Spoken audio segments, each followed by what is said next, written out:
যদি কারো flight miss হয়ে যায় তখন অনেকে আছে ঘাবড়ে যায়, অনেকেই বোঝেন না কি করবেন, মানে বিষয়টা নিয়ে অনেক বেশি চিন্তায় পড়ে যায়।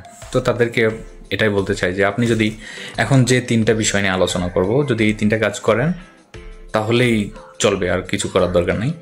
প্রথমত, আপনার যে এয়ারলাইন্সের আপনি টিকিট কেটেছেন সেই এয়ারলাইন্সে আপনি যোগাযোগ করেন, যে নিশ্চিত হওয়ার জন্য যোগাযোগ করেন যে আসলে আপনার ফ্লাইটটা ক্যান্সেল হয়েছে নাকি হয় নাই।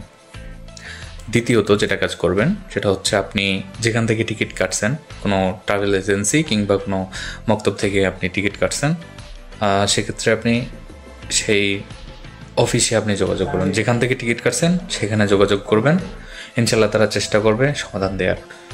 তৃতীয়ত আপনাকে যেটা করতে হবে তা হচ্ছে যত তাড়াতাড়ি সম্ভব নতুন করে টিকিটের ডেট করে নিতে হবে। এমনকি আপনি চাইলে রিফান্ডও করতে পারেন, ঠিক আছে? এই আর কি, এই 3টা কাজ করলে আপনার ফ্লাইট মিস হয়ে গেলেও কোনো সমস্যা নেই। ধন্যবাদ, ভালো থাকবেন। ভিডিওটা লাইক, কমেন্ট এবং শেয়ার করে দিবেন। আর আমাদের আরব বাংলা ট্রাভেলস অফিসিয়াল পেজটি ফলো করে রাখবেন, যাতে করে এই ধরনের গুরুত্বপূর্ণ টপিকসগুলো আপনি সবার আগে জানতে পারেন। ধন্যবাদ, আসসালামু আলাইকুম।